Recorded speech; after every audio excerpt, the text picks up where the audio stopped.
ஒரு தலைவர் தான் சொன்னார். இந்த தமிழகத்தினுடைய முதல்வராக இருந்த ஒருவர் தான் சொன்னார், கட்டை விரலோ தலையோ, கட்டை விரலோ தலையோ இந்நாளில் எவனும் காணிக்கையாக கேட்டால் அவன் பட்டை உரியும், சுடுகாட்டில் அவன் கட்டை வேகும் என்று சொன்ன முதல்வர் முத்தமிழறிஞர் டாக்டர் கலைஞர். இந்த திராணி, இந்த தைரியத்தை, பார்ப்பனை ஏத்து இந்துத்துவத்தை ஏத்து இவ்வளவு தைரியமா பேச முடிஞ்சதா?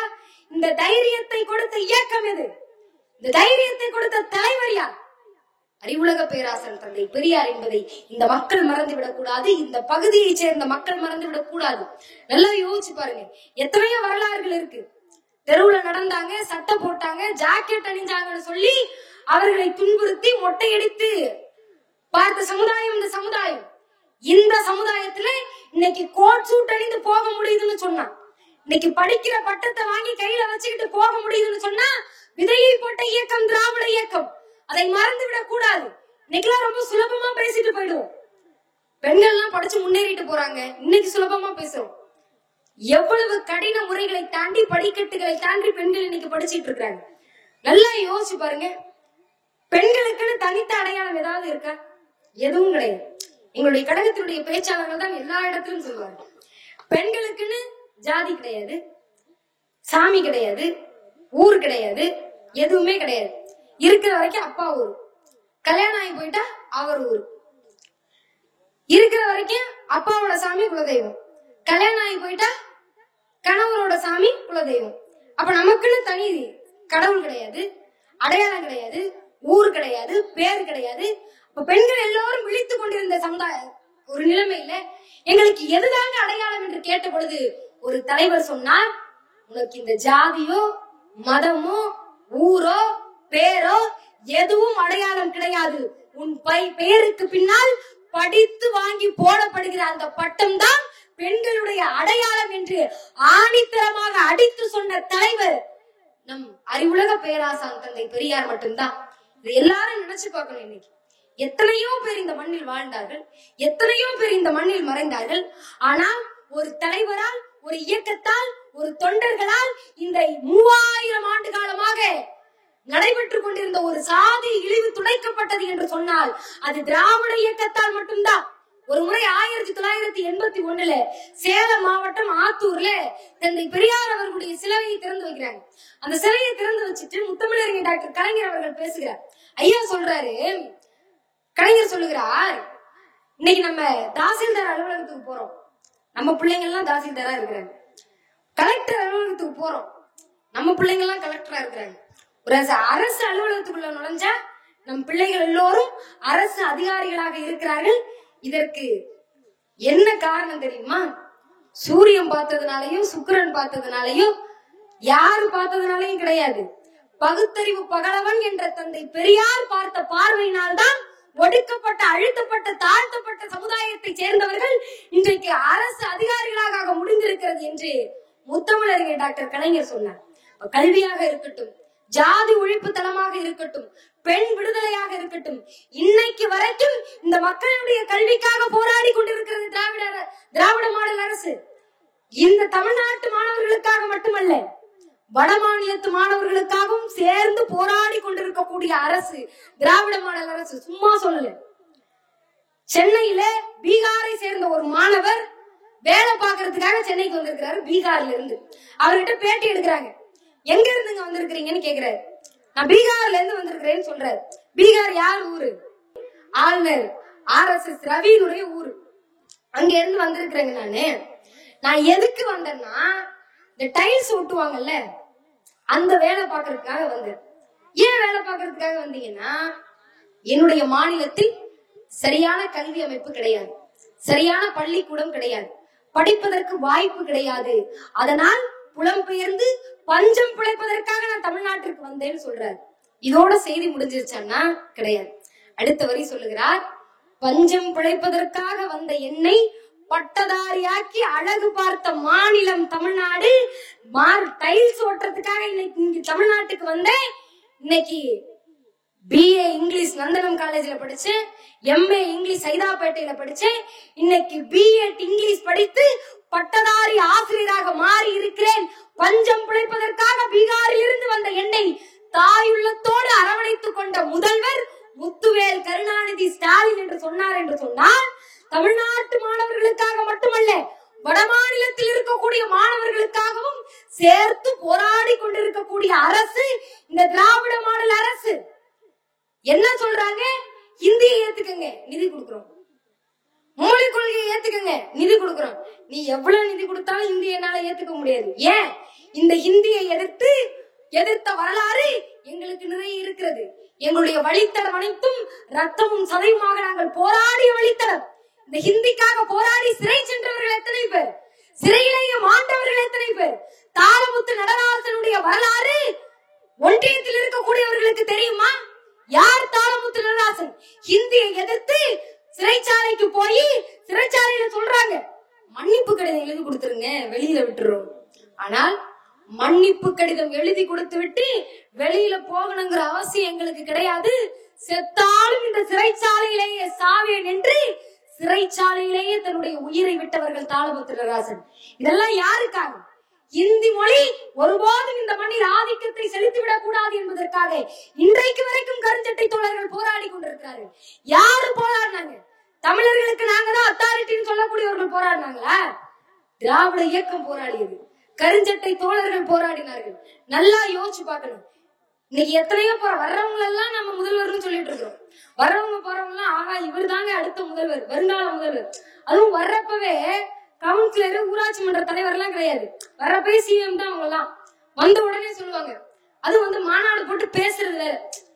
இனிமே இங்க மூணை போட்டி எல்லாம் கிடையாதுங்க, ரெண்டே முனை போட்டி தான். ஒன்னு டிஎம்கே, இன்னொன்னு டிவிகே. அவரு இன்னொன்னு டிவிகே. எங்க ரெண்டு பேருக்கு தாங்க போட்டி. நன்றாக ஒன்றை யோசித்து பார்க்க வேண்டும் தோழர்களே.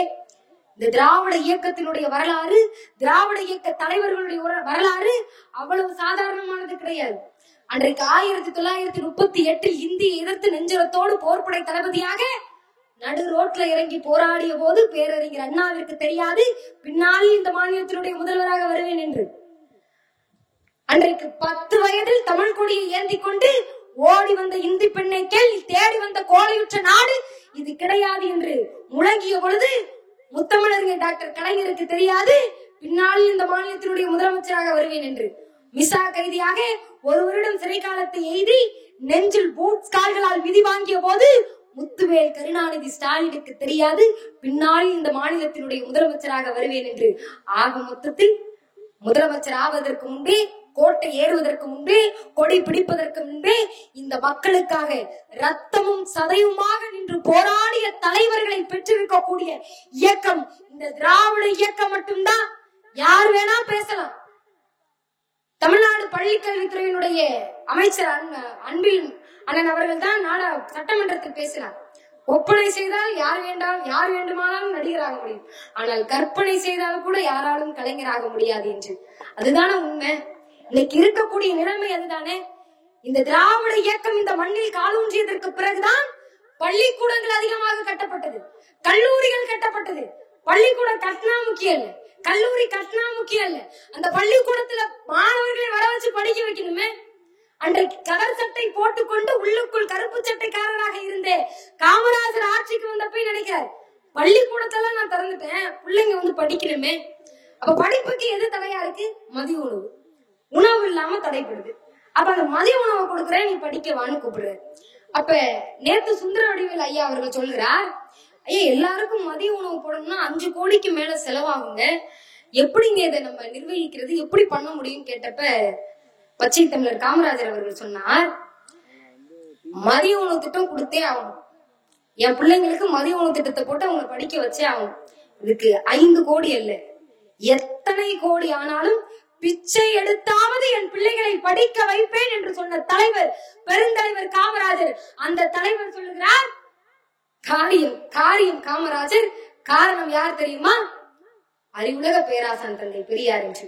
இந்த நாட்டை நிர்வகித்த தலைவர்களுக்கு பின்னால் எல்லாம் நின்று கொண்டு இந்த நாட்டை சட்டமன்றத்திற்கு செல்லாமல், நாடாளுமன்றத்திற்கு செல்லாமல் இந்த நாட்டை நிர்வகித்த தலைவர் அறிவுலக பேராசான் தந்தை பெரியார்.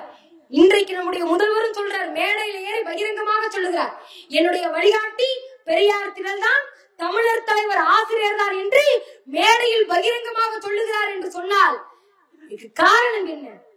92 வயசுல ஒரு தலைவர் பெரியார் திரளில் அமர்ந்து கொண்டு உடல் தளர்வுட்ட நிலையில ஐயா சொல்லிட்டு போன மாதிரி எத்தனையோ உடல் உபாதைகள் 3 முறை இருதய அறுவை சிகிச்சை செய்யப்பட்ட ஒரு தலைவர் இன்றைக்கும் பொதுக்கூட்டங்கள் 1 மணி நேரத்திற்கும் குறையாமல் பேசிக் கொண்டிருக்கிறார்.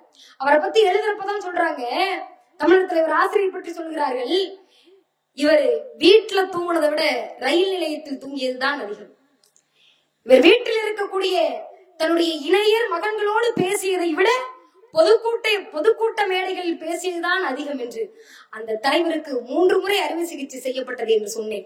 இந்த செய்தியை எல்லா இடத்திலும் பதிவு செய்வதுண்டு. ஏன் தெரியுமா? இந்த மண்ணுக்கான தலைவர்களை அடையாளம் கண்டு கொள்வதில் இளைஞர்கள் தடுமாறி கொண்டிருக்கிறார்கள். தலைவர்னா யாரு தெரியுமா? அதற்கான எடுத்துக்காட்டை தான் எல்லா மேடையிலும் சொல்லிக் கொண்டிருக்கு. தமிழக தலைவர் ஆசிரியர் அவர்களுக்கு 3 முறை அறுவை சிகிச்சை செய்யப்படுகிறது. இருதய அறுவை சிகிச்சை செஞ்சுட்டு சொல்றாங்க, இன்னும் ஒரு 10 வருட காலம் தாங்க உயிரோட இருப்பாரு அப்படின்னு. ஆனால் அந்த அறுவை சிகிச்சை செய்யப்பட்டு இன்றைக்கு 30 வருட காலத்தை கடந்திருக்கிறது.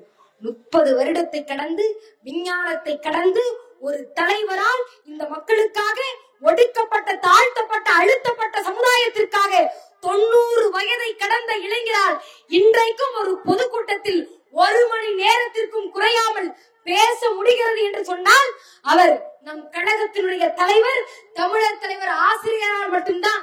இவ்வளவு நேரம் நான் பேசினேன். இதெல்லாம் பேசுறது கேட்ட அம்மா இந்த கருப்பு சட்டக்காரங்களுக்கு வேற வேலையே கிடையாது. ஆனா ஒரு கூட்டத்தை, அம்மா எல்லாம் சிரிக்கிறத பார்த்தா தெரியுது, ஆனா ஒரு கூட்டத்தை பேச வேண்டியது, நாங்க தான் செஞ்சோம், நாங்க தான் பண்ணோம்னு சொல்ல வேண்டியது, அப்புறம் கூட்டம் முடிச்சுட்டு போயிட வேண்டியது.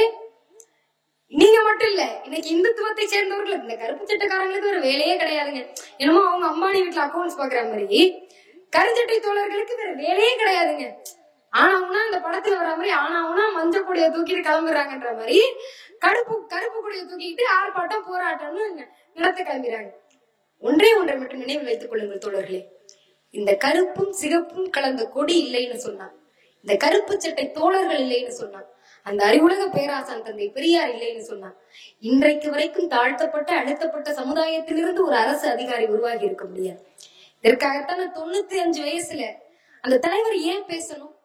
உடல் தளவற்ற நிலையில மூத்திர பையை கையில ஏந்திக்கிட்டு ஒரு தலைவர் சாவதற்கு 3 நாளுக்கு முன்னாடி பேசுறாரு, உங்களை எல்லாம் சூத்திரர்களாகவே விட்டு சாகிறேன் என்று மரணத்தின் தருவாயிலும் மக்களுக்காக சிந்திக்கிறார்.